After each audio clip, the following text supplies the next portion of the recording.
Friends, this girl crossed all boundaries of decency. She was a Jewish girl who harbored a deep hatred for Christians. Whenever a Jew converted to Christianity, she couldn't bear it.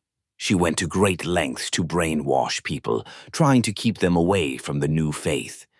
But as time passed, more and more of the village began to embrace Christianity. This angered her beyond measure.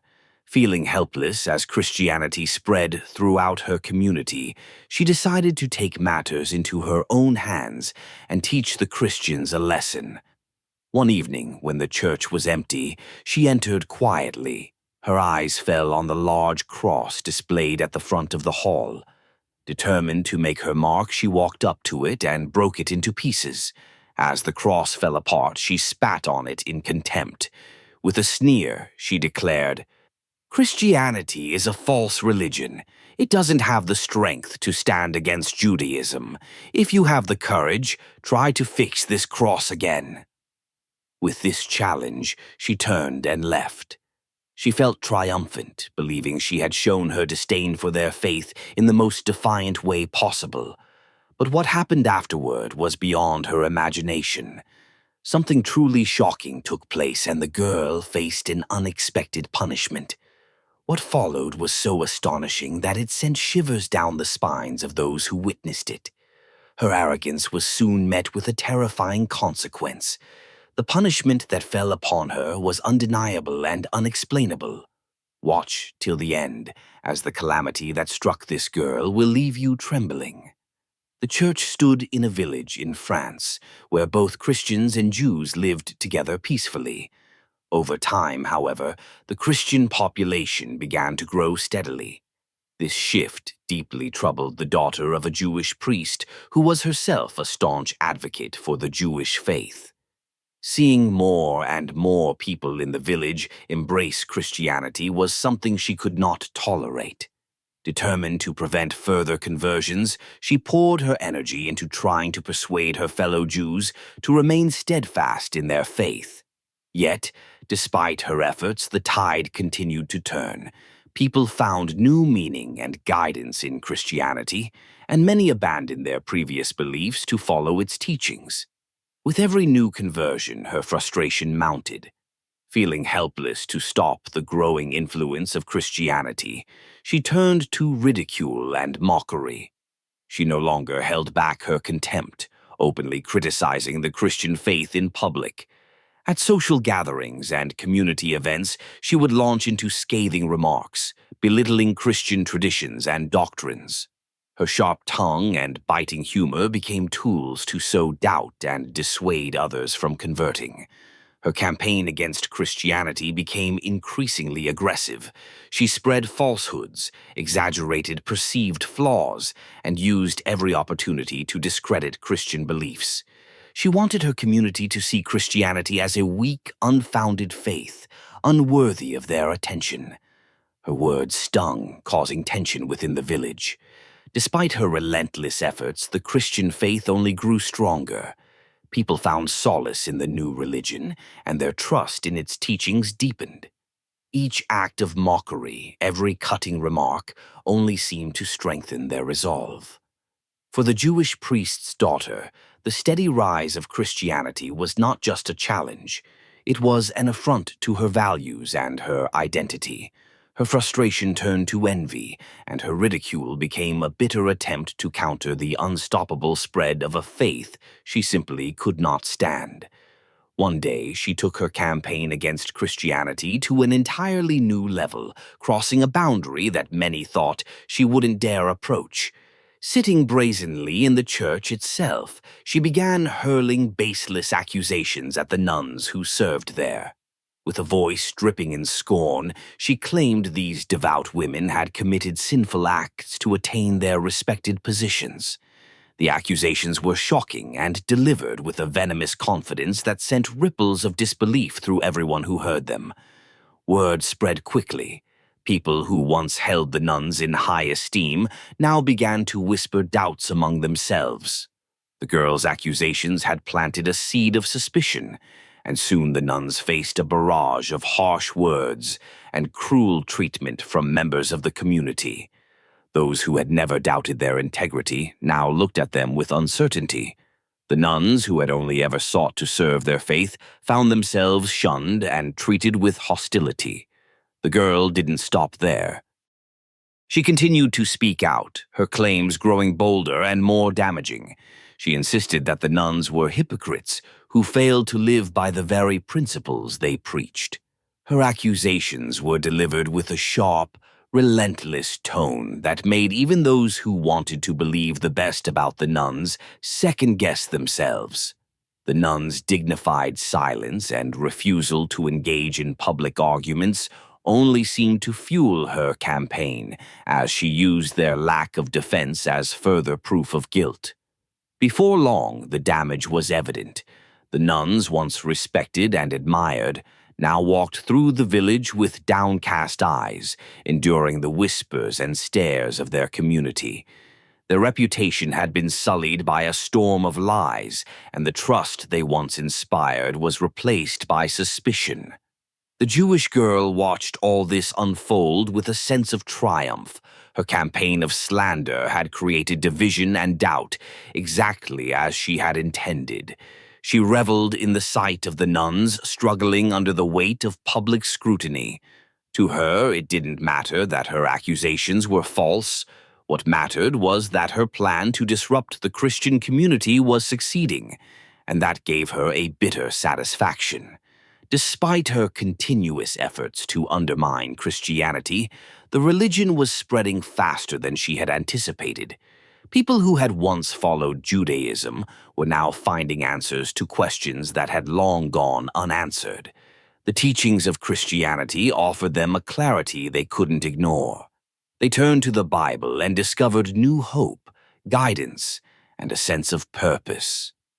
Many began to see Jesus not just as a teacher, but as their true Savior, and they started following his principles in their daily lives. This growing wave of conversions left the Jewish community fragmented. As Christianity continued to take hold, the foundations of Judaism within that community began to crumble. The old traditions, once deeply rooted, were now fading away. Even those who initially resisted found themselves drawn to the new faith, influenced by the stories and lessons they encountered in the Christian scriptures. It seemed as if the more she fought against Christianity, the more it flourished. For the young Jewish woman, this was unbearable. Her attempts to discourage conversions, to ridicule Christian beliefs, and to sway people back to Judaism had failed. Each new conversion was a blow to her pride and a challenge to her deeply held convictions.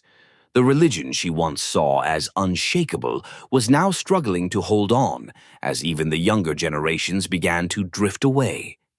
Her efforts to stop this shift, through ridicule, intimidation, and relentless propaganda, had done nothing to halt the growth of Christianity. Her frustration grew with every passing day. It wasn't just the loss of followers that hurt her. It was the realization that her community found something in Christianity that she believed should only exist in her own faith. This bitter envy consumed her.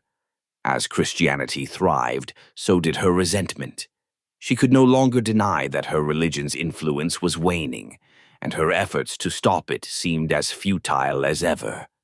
This ongoing shift in faith left her increasingly isolated and embittered, unable to accept the new reality that was taking shape around her. She felt powerless, watching the traditions she cherished erode as a religion she despised continued to flourish, unchecked. One night, consumed by envy and anger, the Jewish girl resolved to take drastic action. For days she had been plotting her move, watching for the right moment. Although she had tried several times to enter the church, each attempt had been thwarted by the ever-watchful guards stationed outside. However, her persistence eventually paid off. Late one evening, when the church was quiet and its doors unwatched, she seized her opportunity. Slipping inside under cover of darkness, her steps were silent and deliberate. Her eyes darted around the sanctuary until she spotted what she had come for: the shelves lined with Bibles. Without hesitation, she began gathering every last copy she could find. With armfuls of holy texts, she quickly made her way out, leaving no trace behind.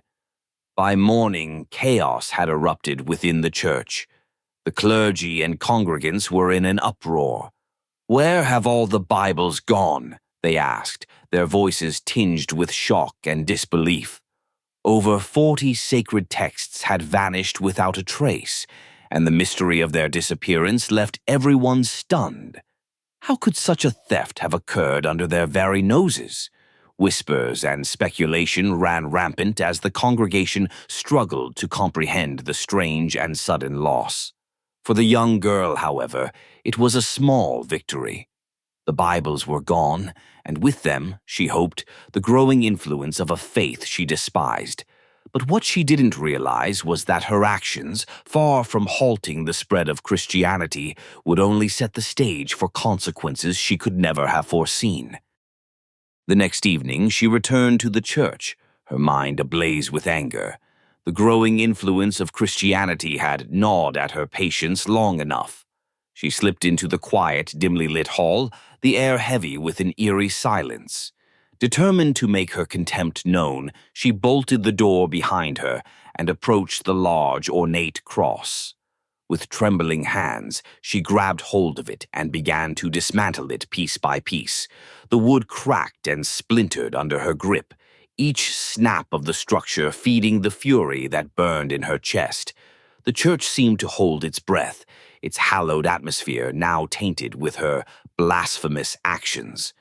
Once the cross lay shattered at her feet, she looked down at the remains and spat. Her words were venomous, deliberate, and spoken with a scornful sneer. "This religion is false," she declared. "It can never stand against Judaism. If you think you're so strong, then prove it. Put this cross back together and show me your power." The challenge echoed in the stillness of the empty sanctuary, a taunt hurled into the sacred space. The intensity of her defiance seemed to disturb the very air around her. The heavy stillness took on a foreboding quality, as though the ancient walls themselves were disapproving. Undeterred, she kicked the broken fragments aside, her footsteps resounding against the stone floor as she stormed out. Behind her, the desecrated church stood in silent witness to her act of sacrilege. The following morning, the priest arrived at the church as he always did, prepared for a day of prayer and devotion. But as he stepped into the hall and saw the destruction before him, a cry of anguish tore from his throat. The shattered cross, the desecration of the holy symbol, it was too much to bear. Overcome with shock and sorrow, he collapsed, unable to comprehend the malicious act that had taken place within the house of God. Word quickly spread through the community. The broken cross became the centerpiece of a growing unease that settled over the congregation. Her blasphemous act left a mark not only on the physical space, but also on the hearts of those who came to worship. It was a desecration that shook their faith, a challenge that called out their beliefs and left them reeling. The next morning, the church was in utter chaos. The desecration of the sacred cross had left everyone reeling. All the nuns and priests had gathered in the main hall, their faces pale and their hands trembling. The sight of the shattered cross on the floor filled them with a mix of fear and grief. Some nuns were openly weeping, unable to believe that someone could dare to commit such a blasphemous act in the house of God. Others whispered fervent prayers, seeking solace and strength as they tried to understand what had happened. The priest stood before the broken fragments of the cross, his voice choked with emotion. "How could this happen?" he asked. "Who would dare to defile the symbol of our faith in such a manner?" His words echoed through the hall, met only with the sound of quiet sobs and murmured prayers. It was clear that everyone present felt the gravity of the situation. This wasn't just an act of vandalism, it was a direct attack on their beliefs and their community. Gently, the nuns lifted the pieces of the cross and placed them on a table at the front of the hall. They treated the broken symbol with the utmost reverence, as though handling a fragile relic. Their gestures were careful, almost ceremonial, as they sought to preserve what remained of the once proud icon. As the nuns worked, the priest turned to the guards who had been stationed outside the church the previous night. His voice was firm, though it trembled with barely suppressed anger. "Where were you when this happened?" he demanded. "How could you let someone enter the church and commit such sacrilege?" The guards, looking just as stunned as the rest of the congregation, stammered in reply. We don't know how it happened," one of them said. "No one entered through the main doors." The priest's frustration grew. "How can that be? Someone did this, and we need to find out who it was." More questions arose, each one heavier than the last. Who would have the audacity to enter the church at night? What motive could drive someone to destroy such a holy symbol? Was it an outsider, or could it have been someone from within their own community? As the murmurs of confusion and sorrow filled the air, one nun spoke up. "Father," she said quietly, "perhaps we should check the CCTV footage. It might show us who was here." The suggestion was met with a collective murmur of agreement. They all understood that finding the culprit was the only way to restore peace to their shaken congregation. The decision was made. They would review the recordings immediately and uncover the truth behind the blasphemous act. And so, with heavy hearts and hopeful prayers, they prepared to piece together the events of that fateful night. Their faith, though tested, remained unbroken as they began their search for the answers that could explain how their sanctuary had been violated so gravely.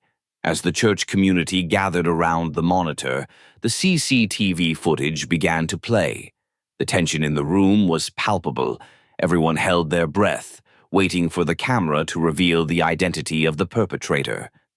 The grainy video feed displayed the quiet church hall at night, its shadows stretching across the floor. The faint glow of the monitor illuminated the solemn faces of the priests and nuns as they stared intently at the screen. Then movement caught their attention. The figure of a young woman entered the frame. She was cautious, looking around to ensure she was alone.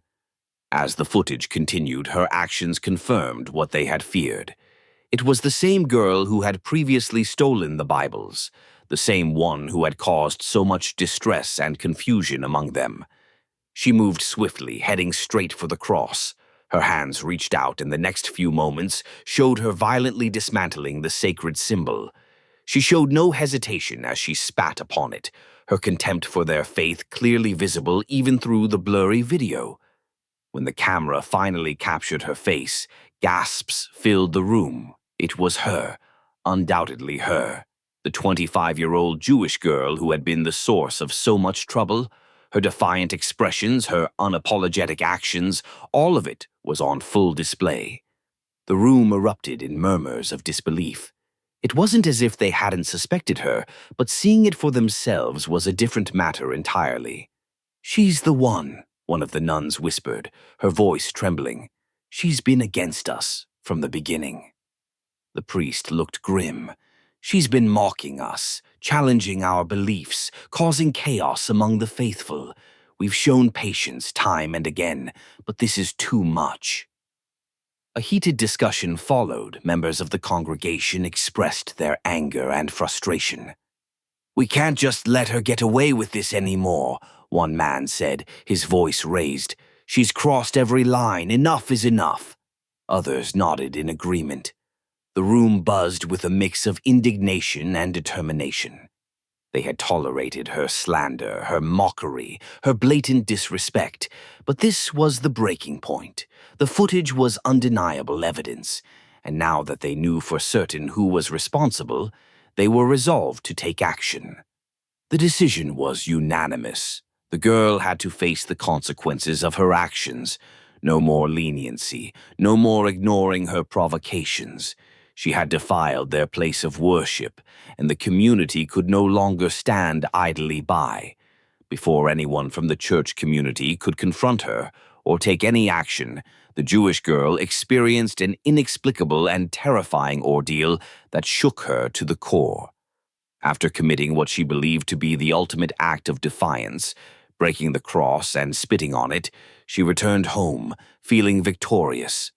But what awaited her there was beyond anything she could have imagined. The moment she reached her room and lay down on her bed, an overwhelming, searing sensation engulfed her body. It was as if she had been thrown into an invisible inferno. In an instant, she bolted upright, her face contorted with pain. Her skin began to burn, with fiery welts appearing on her arms and legs.